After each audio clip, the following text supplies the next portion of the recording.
So we have been talking about the basics of MATLAB, and in this example video I'm going to work out a program that simulates the game of craps. Craps is a dice game. Here are the rules. You roll 2 dice. Immediately if the sum is 7 or 11, then you win. Immediately if the sum is 2, 3, or 12, then you lose. If the sum is not 7, 11, or 2, 3, 12, then you call that sum point and you keep rolling. And then on any of the subsequent rolls, if the sum is point, you win. If the sum is 7 or 11, you lose, and otherwise you just keep rolling. And so our problem statement here is that we're going to write a program that simulates the game of craps. Awesome. All right, so let's do it. Let's define a function. And so I'll start with the word function, and it takes, we're going to say it outputs like a logical variable. We'll call it isWin. IsWin will be true if we win, or false if we lose. So isWin, I'll put that in square brackets, and then equals, we'll call this myCraps, and then it does not take anything as input. We're going to have, when we call the function, it's going to roll the 2 dice for us using the random number generator. Alright, so I'll hit enter there, and I don't need a colon, remember, at the top, and I don't need to indent, or I'm going to indent. I don't need to indent though, but I will for good programming practice. And now, well, let's roll our 2 dice. So we will say face 1 equals, now for MATLAB, we can just call the randi function, and that stands for random integer. And we don't have to import any random modules or anything like that. Randi is a function that's built into MATLAB. So we're going to call randi, and I'm going to give it 6. And what this does is it generates a random integer between 1 and 6. Right? That's what we're going to do. So that's our first die, and then we'll say face 2 equals randi 6, and we'll just generate another random integer between 1 and 6, and that's our second die, right? And then we'll say s for sum equals face 1 plus face 2, like this. Now I'm going to compare that against 7 or 11, so we'll say if s equals, I'm actually going to put parentheses around that. If s equals 7, or s equals 11, I'll just put some spaces there. Okay, and then no colon, and then indent. Then we're going to output isWin equals true. We'll say, yeah, we'll put true. I think we need a lowercase t there. In MATLAB, it's a lowercase t. Let's check that out. True. Yeah. In MATLAB, it's a lowercase t. So we'll say isWin is equal to true, and we'll say else if s equals 2, or s equals 3, or there's a better way of doing this, by the way, but that's okay. This is the most simplest. S equals 12. Then we'll say isWin equals false. In that case, we lost, right?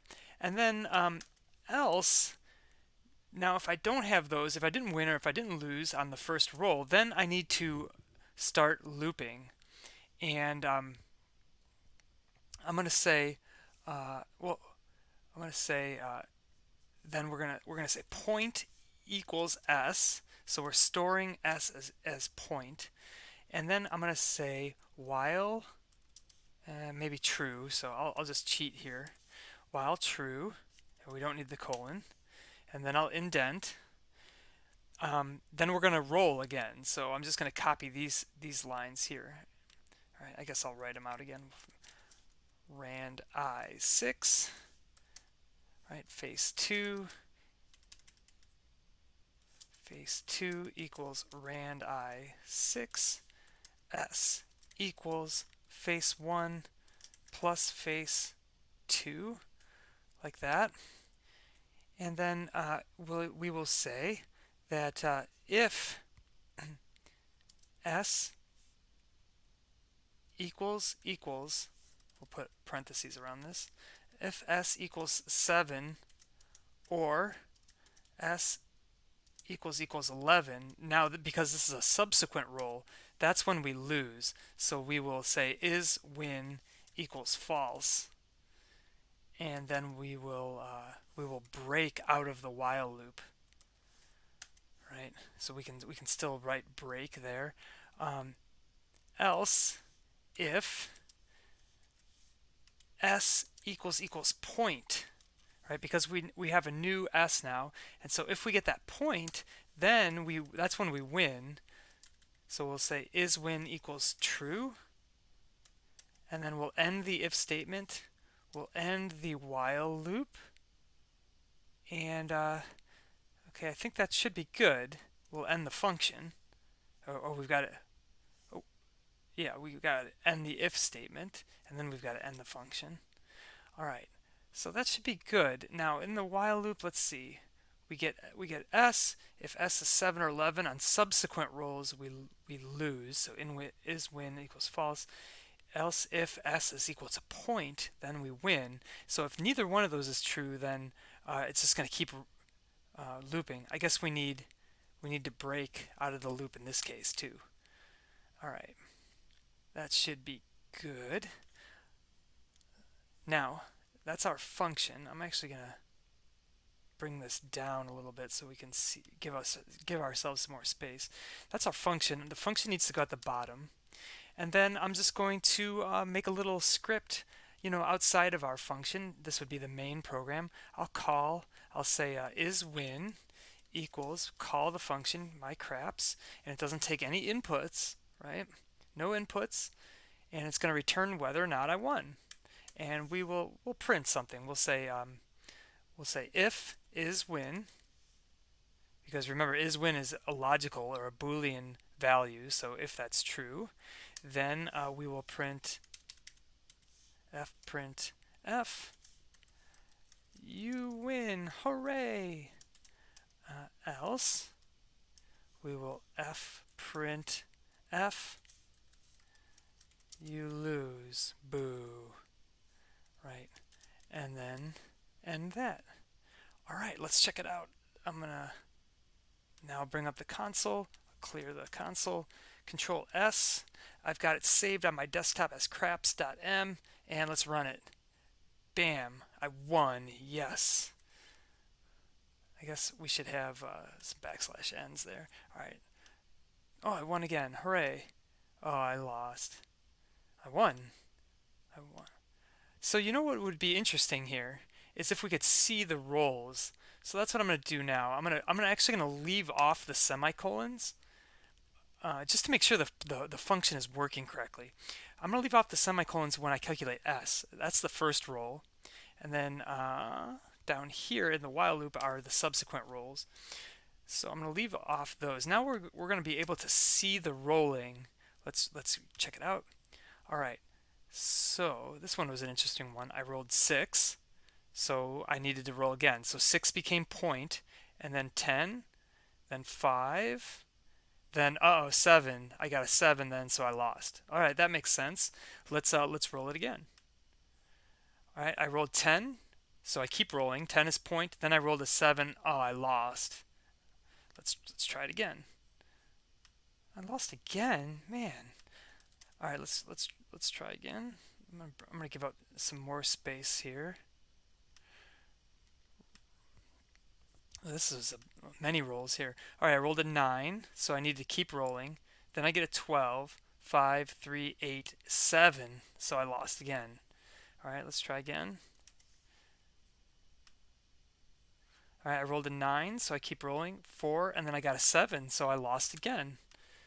All right, I'm trying to get a win here. At some point, I've got to win. Oh, there we go. So I rolled an 8 on the first roll. So according to the rules, I keep rolling. And then I rolled an 8 again, so I got point and I won. So I'm happy with that. It looks to me like everything is good. It works correctly. So now that I'm sure that it works correctly, what I would do then is I would come back into the program. I would put the semicolons back on.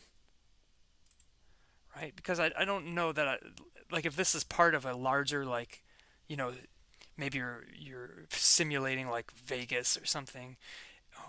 If this is part of a larger program, you don't necessarily want to see the printouts of the roles. Maybe you just want to know if you won or lost. So we'll keep the semicolons in there, and then I'm going to comment this thing, right? I'm going to comment this like I'm used to doing. Author, okay, put my name there.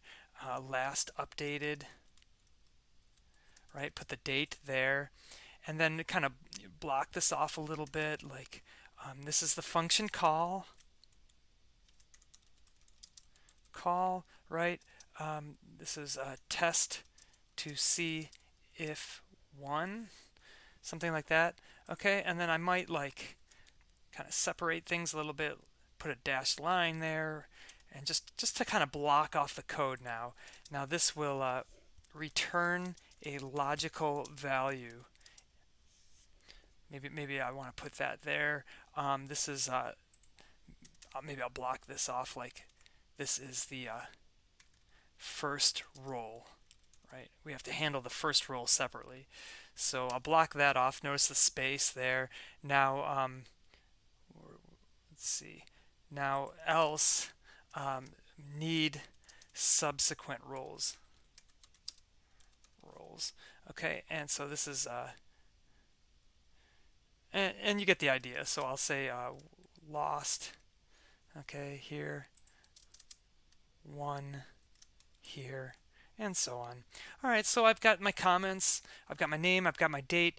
Notice I've used white space pretty well here. I could probably do it a little bit better.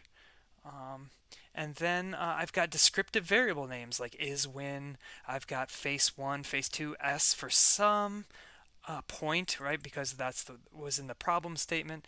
And so I'm good to go. I would control S that. My current working directory is desktop, and again there's craps.m, so if I was submitting this, that's the file that I would want to submit, craps.m. All right, that's it for this video. Thank you very much.